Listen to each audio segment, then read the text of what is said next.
오늘 주신 말씀입니다. 역대상 2장 1절에서 55절인데요. 너무 많습니다. 그래서 앞에 2장 1절에서 8절까지만 함께 봉독하도록 하겠습니다. 제가 먼저 2장 1절 봉독합니다. 이스라엘의 아들은 이러하니 르우벤과 시므온과 레위와 유다와 이사갈과 스불론과 단과 요셉과 베냐민과 납달리와 갓과 아셀이더라. 유다의 아들은 에르와 오난과 셀라니 이 세 사람은 가나안 사람 수아의 딸이 유다에게서 낳아 준 자요, 유다의 맏아들 에르는 여호와 보시기에 악하였으므로 여호와께서 죽이셨고, 유다의 며느리 다말에게 유다에게 베레스와 세라를 낳아 주었으니 유다의 아들이 모두 5이더라. 베레스의 아들은 헤스론과 하물이요, 세라의 아들은 시므리와 에단과 헤만과 갈골과 다라니 모두 5사람이요, 갈미의 아들은 아가리니 그는 진멸시킨 물건을 범하여 이스라엘을 괴롭힌 자이며 다같이 에단의 아들은 아사라더라. 우리가 잘 알고 있다고 생각하는 야곱입니다.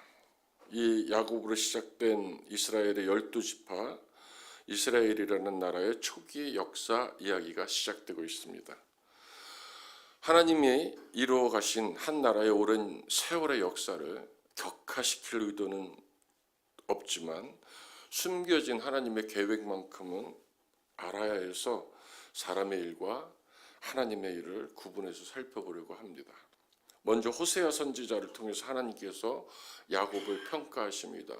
호세아서 2장 3절 4절 말씀입니다. 메시지 성경으로 읽어봅니다. 발뒤꿈치 야곱이 모태에서 형을 눌러 이겼다. 장성한 다음에는 하나님과 대결하여 이기려고 했다. 그러나 하나님은 꺾이지 아니하시는 분, 하나님께서 그를 꺾으셨다. 무릎 꿇은 야곱은 울며 기도했다.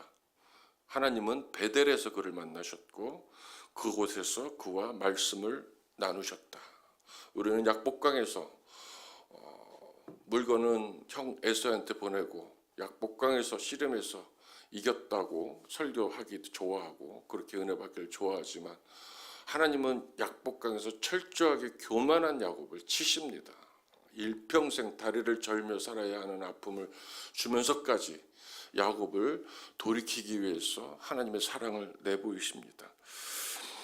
호세아서 12장 12절에 보면 호세아 선지자를 통해서 하나님께서 야곱을 이렇게 고발하십니다. 너희는 조상 야곱의 삶을 되풀이할 참이냐? 그는 죄를 짓고 아람으로 도망쳤고 출세를 위해 영혼까지 팔았으며 배신과 사기로 성공했다. 이것이 성경에서 말하는 야곱의 인생입니다. 이 야곱의 4명의 아내를 통해서 시작되는 이스라엘의 초기 역사를 오늘 매일 말씀 해설에서는 비극적이다 이렇게 표현하고 있습니다. 장자의 명분을 이어받은 유다도 며느리 다말과의 관계를 통해서 후사를 잇게 되는 가슴 아픈 가족사가 오늘 우리가 읽은 시작되는 이스라엘의 야곱의 12지파가 출현하게 되는, 나타나게 되는 가족사입니다. 마태복음 1장으로 가봅니다. 마태복음 1장 1절부터 아브라함과 다윗의 자손 예수 그리스도의 계보라. 아브라함이 이삭을 낳고 이삭은 야곱을 낳고 야곱은 유다와 그 형제를 낳고 유다는 다말에게서 베레스와 세라를 낳고 베레스는 헤스론을 낳고 헤스론은 람을 낳고 쭉 낳고 요셉이 잠에서 깨어 일어나 주의 사자의 분부대로 행하여 그의 아내를 데려왔으나 아들을 낳기까지 동침하지 아니하더니 나음의 이름을 예수로 하니라. 마태복음 1장 1절에서 25절까지의 이스라엘의 족보입니다. 흥미진진합니다. 호모의 일리아드 그 서사시는 저리 가랍니다. 저뿐만이 아니시겠지만 유독 더디 읽거나 오래 멈춰서 깊이 살펴야 할 구절들이 역대하에는 굉장히 여러 구절이 있습니다. 마치 우리가 들꽃을 보기 위해서는 멈춰서서 키를 낮추고 무릎을 꿇고 자세히 살펴봐야만 그 들꽃의 전부가 보이는 것처럼 말입니다. 지금은 죽어서 없는 제 친구 6, 7년 전에 죽은 제 친구가 있습니다. 정말 남자들 하는 얘기로 자기 처 말고는 다 줄 수 있는 친구였습니다. 그 친구가 저를 남한강과 북한강이 만나는 두물머리로 데리고 가더니 강을 보라는 것이 아니라 강변에 있는 개망초꽃, 망초꽃을 꺾더니 저한테 이렇게 한번 보라고 줍니다. 산에 둘이 하는 얘기입니다. 시운이 훨씬 넘은 산에 둘이 이릅니다. 영구나, 그 꽃 안에는 우주가 들어있어. 하나님의 창조부터 시작해서 우리 인생까지 다 들어있다. 자세히 봐라. 정말 아름다웠습니다. 마태복음 1장 14절에 보면 이렇게 나옵니다. 그런즉 모든 대수가 아브라함부터 다윗까지 14대예요. 다윗부터 바벨론으로 사로잡혀갈 때까지 14대예요. 바벨론으로 사로잡혀간 후부터 그리스도까지 14대니라. 이 얘기는 무슨 얘기냐면 철저하게 하나님께서 계획하셨고 간섭하셨고 때로는 벌하셨고 다시 일으켜 세우셔서 인도하시고 함께하신 은혜의 역사다. 사람의 역사가 아니라 하나님이 은혜로 이끄신 역사라는 얘기입니다. 그런데 그 역사는 더 다양한 인생들이 다양한 모습으로 태어나고 죽고 살아갑니다. 이 마태복음 1장에서 나타난 족보, 오늘 우리가 역대상 2장 1절에서 쭉 읽게 되는 이 족보는 생명의 족보입니다. 살아있는 사람들에 대한 족보입니다. 하지만 두 번째로는 죄인의 족보입니다. 오늘 시작부터 말씀드린 야곱, 우리아의 아내를 범한 살인자 다윗왕, 형제를 팔아먹은 요셉의 형들, 암살로 배신으로 얼룩진 정치, 노예가 되기까지 하나님을 외면했던 인생들의 역사입니다. 반면에 이 역사는 잘 짜여진 족보입니다. 아까 말씀드렸지만 모든 세대의 족보가 결국은 하나님의 계획 안에서 이루어진 작품이라는 것입니다. 우리들의 삶도 마찬가지입니다. 또 네 번째로 이 족보는 이방인의 족보입니다. 이방 신전에서 몸을 팔며 살던 기생 라합에게서 보아스가 태어나고 3대 후에는 그 혈통에서 이스라엘의 통일왕국의 왕인 다윗이 나옵니다. 먼 훗날 그 족보에서 예수 그리스도께서 나십니다. 다섯 번째로 이 족보는 미완의 족보입니다. 이스라엘의 역사 이후로 끝나는 것이 아니라 앞으로 우리가 써 내려가야 한 하나님의 족보입니다. 여인들의 족보입니다. 이렇게 신학자들이 설명합니다. 포용의 족보다, 품의 족보다, 변격의 족보다, 평등의 족보다 이렇게 얘기합니다. 이스라엘의 역사는 지금도 남성 우월주의인 것처럼 보여지지만 이스라엘은 그 나라에 들어가기 위해서는 어머니의 성을 여권에 기입하지 않고는 못 들어갑니다. 하나님은 태초부터 이스라엘을 만들기 시작했을 때부터 여인들을 들어서 사용하십니다. 그리고 당신의 족보가 여인을 통해서 이루어지는 족보요, 포용의 족보요, 변격, 우리가 알고 있는 격이 아닌 하나님의 격으로서의 족보요, 평등의 족보다 이렇게 써내려가십니다. 마지막으로 고난의 족보입니다. 포로된 자들의 족보라는 얘기입니다. 노예들의 족보라는 얘기입니다. 족보로 치면 내세울 것이 하나도 없는 족보입니다. 지난주에 저는 이스라엘을 하나님께서 이렇게 세워 가셨으면 우리 대한민국은 어떨까? 그래서 굉장히 긴 책을 읽었습니다. 거기서 대한민국의 예수 그리스도의 복음이 전해진 최초의 이야기를 제가 거의 한 2, 3일에 걸쳐서 읽었는데 2, 3분으로 줄여보겠습니다.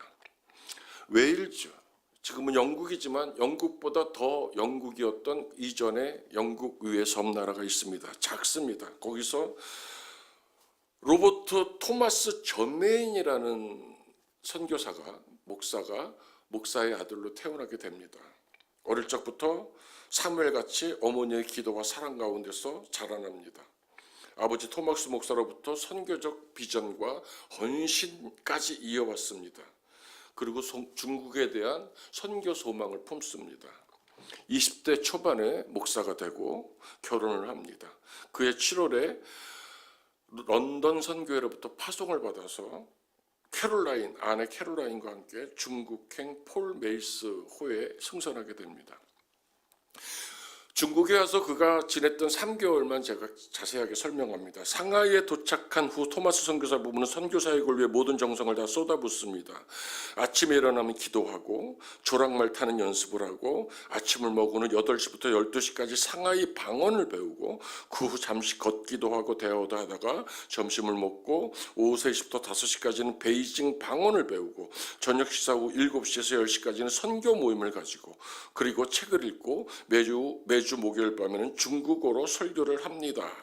아내 캐롤라인과 함께 지낸 상하이에서 첫 3개월을 정말 꿈과 같이 행복한 시간을 누립니다. 아내는 임신 중이었고 태어날 아기에 대한 기쁨과 그 기대는 행복으로 부풀게 했습니다. 이것이 그들이 3개월 동안 중국에서 살았던 내용입니다. 녹록지 않습니다. 임신으로 입덧이 아내가 심해져서 좀 더 편한 장소를 찾으러 간 사이에 그 이웃에 살던 선교사 부인이 죽는 것을 보고 아내 캐롤라인이 놀랍니다. 얼마나 놀랐는지 아기를 유산시키고 하혈이 멈추질 않아서 감염이 되고 그래서 아내가 죽습니다. 돌아와 보니 남은 것은 자기 없이 심한 고통 속에 죽어버린 아내의 시신과 편지가 있었습니다. 사랑과 위로의 편지를 남겨줬고 이렇게 얘기합니다. 그의 죽음을 함께했던 어떤 선교사가 주님은 나에게 고귀한 분입니다. 이 말을 마지막에 했다고 합니다. 죽음을 경험한 사람은 죽음을 두려워하지 않는 이상한 힘을 지니게 됩니다. 슬픔과 아픔과 절망을 경험한 사람은 슬픔과 아픔과 절망을 두려워하지 않는 이상한 힘을 지니게 됩니다. 이것이 토마스 선교사의 고백이었고 그는 아픔을 이겨냅니다. 그리고 중국을 거쳐서 백령도에 들어와서 성경을 던져주고 백령도 선착장에서 내려가지고 만나는 사람들한테 야소 이러면서 예수를 믿으라고 하고 돌아가고 왔다가 잠시 머물렀다 돌아가고 이럽니다. 그러다가 더 큰 꿈을 꾸게 됩니다. 평양으로 가고 싶다. 원래는 남한으로 오고 싶었는데 그 길을 하나님께서 막으셨고 어느 날 압록강의 수위가 장마로다 높아졌을 때 평양 도성까지 갑니다. 근데 그 당시 때 평양에서는 캐톨릭 선교사들을 무수히 많이 카톨릭 선교사들을 처형을 했습니다. 그래서 프랑스 이 배가 올라오니까 자기들한테 복수하는 외국 군대배인 프랑스 군대배인 줄 알고 그 배를 향해서 불화살을 쏘게 됩니다. 거룻배를 띄워서 더 불을 붙입니다. 떨어지는 사람들은 다 참수를 당했고 마지막으로 선장과 토마스 선교사 2명이 끌려 내려옵니다. 아니 뛰어내린 그 선교사를 해안가로 끌어옵니다. 그리고 칼로 선교사를 처참하게 목을 베어서 죽입니다. 그때 품에 있던 성경책 하나를 참수를 하는 사람에게 건넸고 거기서 죽습니다.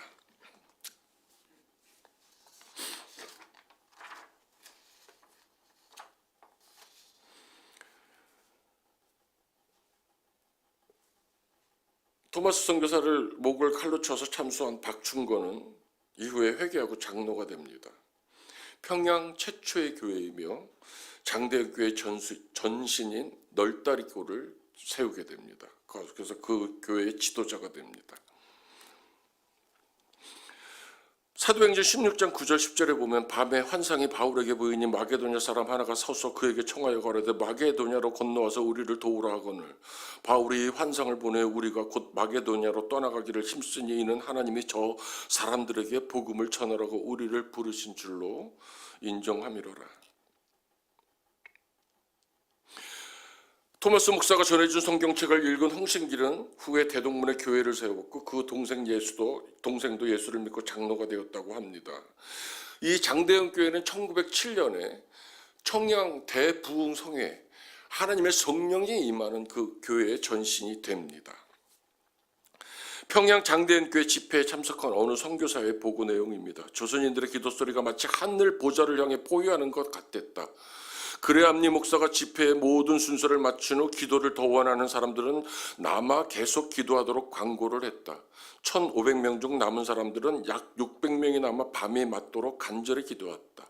밤새도록 이어지는 통회의 기도가 평양 도성의 밤을 진동시켰다. 너무 시끄러워서 포졸들이 단속하러 왔다가 포졸까지도 성령에 매워서 쓰러지는 역사가 있었다고 합니다. 어떤 선교사의 보고 내용입니다. 조선교회에서 나 자신이 지금까지 목격하지 못했고 듣지도 못했던 가장 놀라운 성령의 역사하심이 있었는데 아마도 사도시대 이후 이보다 더 놀라운 하나님의 권능의 역사는 없었을 것입니다. 제가 중략하겠습니다. 사람들은 자발적으로 기도합니다. 교회는 참으로 많은 악기에서 나는 화음보다 더 조화를 이루는 수백 명의 기도림으로 가득 차 있습니다. 이 성령의 불길은 송도, 강화, 죄물포, 공주, 그리고 압록강을 건너서 만주, 중국 중원과 남방, 중국의 내지까지 이 성령의 불길의 소문이 전달이 되고 역사가 이어지게 됩니다. 오늘 역대상을 보면서 제가 우리 대한민국에 조선에 그리스도의 복음이 전해진 이것을 같이 살펴봤습니다. 우리 인생은 하나님이 일하시는 일터입니다. 제가 자주 인용하는 말입니다. 내 인생의 역사라는 서사시의 여정마다에서 하나님의 뜻을 묻고 구하는 삶이 오늘 우리에게 주신 이스라엘 역사 안에서 하나님이 우리에게 묻는 질문이 되기를 간절히 바랍니다. 갈라디아서 3장 7절에는 이런 말이 있습니다. 그런즉 믿음으로 말미암은 자들은 아브라함의 자손인 줄 알지어다.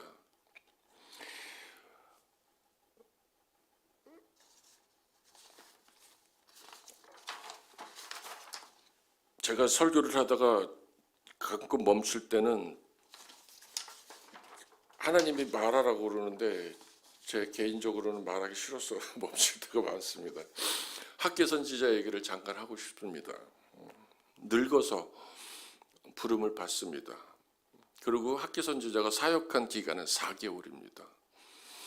하나님께서 이스라엘을 포로된 지역에서 불러서 다시 고국으로 돌아가게 만드셨습니다. 이방인의 왕을 움직여서까지 만들었습니다. 자기 조국으로 돌아오지 않고 이국 땅에서 살만하니까 멈춘 사람들도 많이 있습니다. 하나님은 그들도 굉장히 사랑하십니다. 에스더 내용이 그들에 대한 내용입니다. 그리고 그 학계 선지자를 통해서는 돌아온 이스라엘 백성들을 향해서 무엇을 가르치라고 얘기하냐면 성전을 재건했는데 옛날에 솔로몬의 시대 때 지었던 성전보다 너무 성전이 아닌 겁니다. 그러니까 이 사람들이 무기력에 빠졌습니다. 아무리 해도 옛날의 명성은 우리는 찾을 수 없나? 하나님이 그렇게 일하시는데 아주 무기력합니다. 자기 인생의 무게로 하나님을 판단하고 있는 겁니다. 또 무관심합니다. 내가 거기 나가서 그만큼 해서 성전을 졌으면 됐지. 이게 돌아왔더니 아무것도 없고 폐허뿐인데 나도 먹고 살아야 되지 않겠습니까? 이겁니다. 간디가 영국에서 공부를 하고 자기 땅으로 돌아갔더니 그 사람들이 시대가 바뀌고 있는데 너무 태평세월인 겁니다. 이러다가는 정말 이 나라가 언젠가는 주위의 나라 때문에 막 나라 자체가 없어질지도 모른다. 그때 간디가 이렇게 얘기합니다. 니네들 지금 이렇게 얘기하는 간과 앞에서 지도하고 가르치고 정치하는 너희들이 간과하는 거 이거는 죄야. 그러면서 간디가 선택한 게 굶는 겁니다. 이스라엘 백성들이 인도 백성들이 제일 힘들어했던 것이 굶주림인데 간디는 그 굶주림 속으로 들어간 겁니다. 나이가 들었어야지만 감당할 수 있는 이스라엘의 이 무기력과 무관심과 또 하나 있습니다. 불만족. 이것을 갖고 16년 동안이나 하나님이 자기 고국으로 돌아와서 하나님의 선택된 백성을 구별시켜서 다시 이스라엘 국가로 세우려고 하는데 허송세월하고 있으니까 학계 선지자를 불러서 4개월 동안 사역을 하게 합니다. 그리고 학계 선지자는 성경에서 없어집니다. 저는 이런 학계가 정말 좋습니다. 하나님이 들었을 때 예하고 사명이 다했을 때 정말로 연연해하지 않는 이 아름다운 모습이 있습니다. 우리 인생의 때로 하나님이 우리 인생을 전부를 만들어 가십니다. 만들어 가시고 모든 것이 협력하여 선을 이룬다는 말은 교회에서 이 모양 저 모양들이 해서 한 모양이 된다는 뜻이 아니라 우리가 가난했을 때나 우리가 부했을 때나 우리가 아팠을 때나 우리가 건강했을 때나 우리가 슬픔에 잠겼을 때나 우리가 연약했을 때나 정말로 나한테 하나님 왜 이러세요? 하나님, 내 주위에 있는 사람들이 하나님 어디 있냐고 물어요 라고 얘기했던 그 모든 순간까지도 하나님의 은혜의 안에서 이루어지는 가장 선하게 만들어 가시는 우리들의 인생이다. 이것이 성경이 얘기하는, 이스라엘의 역사가 얘기하는, 한국의 그 믿음의 족보가 얘기하는 것이라는 것을 오늘 여러분들한테 설교하고 싶어서 제가 이 얘기를 하고 있는 것입니다. 하나님의 뜻을 구하셔야 합니다. 그리고 지금 내 상황이 하나님께서 베푸신 가장 좋은 상황이라고 인정하셔야 합니다. 마지막으로 제 이야기 3가지로 오늘 설교를 마무리하고 싶습니다. 저는 꿈을 꿉니다. 제 인생의 여정마다 함께한 찬송하는 이들이 보입니다. 그들은 빌립보 교인을 향해서 향한 바울의 고백처럼 제가 제 삶을 바친 나의 사랑하고 사모하는 형제들, 나의 기쁨이요 멸류가 아닌 사랑하는 자들입니다. 2번째입니다. 하나님께서 제게 선물로 허락하신 음악을 저는 일평생 품삯으로 바꾸지 않으려고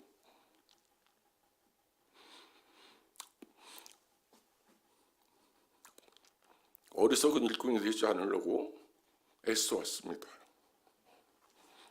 예배자로 살기 위해서 순종의 길을 지키려고 참 많은 날 노력했습니다. 꽤나 길었던 제 사역의 끝이 보입니다.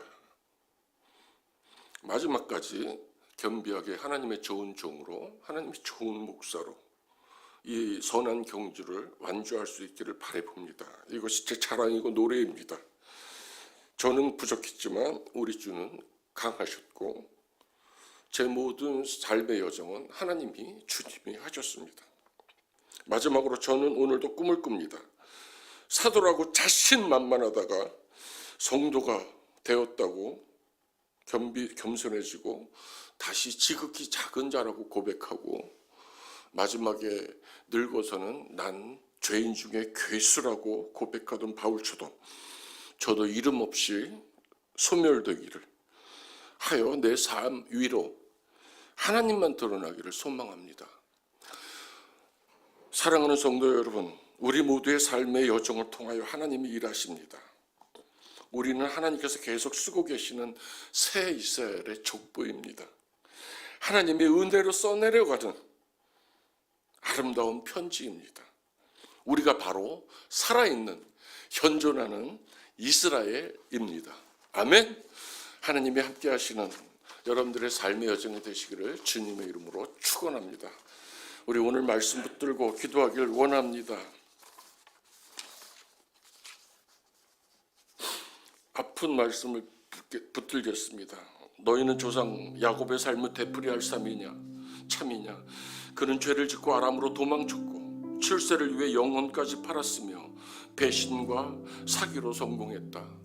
하나님 앞에 우리의 모습이 부끄러운 모습은 없는지 오늘 말씀을 보면서 하나님이 우리를 일터로 사용하시고자 하십니다. 우리의 모습 부족한 것 때문에 하나님의 영광을 가리는 일은 없는지 우리 스스로를 돌아보는 그렇게 기도하는 시간이 되기를 원합니다. 우리 함께 주여 외치고 기도합니다. 주여. 그렇습니다. 주님, 늘 주님이 옳습니다. 낮추시는 주님이 나의 왕이십니다. 모든 상황 속에서 하나님만 드러나기를 원합니다. 부족한 종을 외면하지 않으시고 늘 한결같이 사랑하신 하나님을 찬송합니다. 사람의 마음을 아프게 하지 않기를 원하시는 주님의 마음을 내 마음으로 받습니다. 전능자여 도우셔서 이것이 주님이 원하시는 마음이 되기를 원합니다. 생존하시는 하나님 도와주시옵소서. 부족한 종을 끝까지 붙잡아 주셔서 하나님의 영으로 충만케 하시고 찬송하고 감사하는 하나님의 거룩한 종이 되기를 원합니다.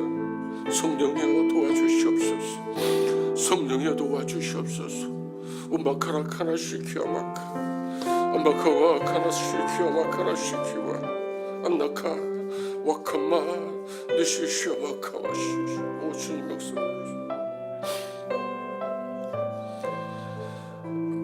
우리 마지막으로 한 번 더 기도하기를 원합니다. 바울이 이 환상을 본 후에 우리가 곧 마게도냐로 떠나게 힘쓰니 이는 하나님이 저 사람들에게 복음을 전하라고 우리를 부르신 줄로 인정함이더라. 하나님은 우리를 통해서 하나님의 나라를 확장시키시기를 원합니다. 세우시기를 원하십니다. 하나님 우리를 통하여서 주의 나라가 이 땅에 임하게 하여 주시옵소서. 우리를 사용하여 주시옵소서. 우리 통성으로 주여 한번 외치고 각자 가지고 나온 개인 기도를 하다가 돌아가시겠습니다. 주여 외칩니다.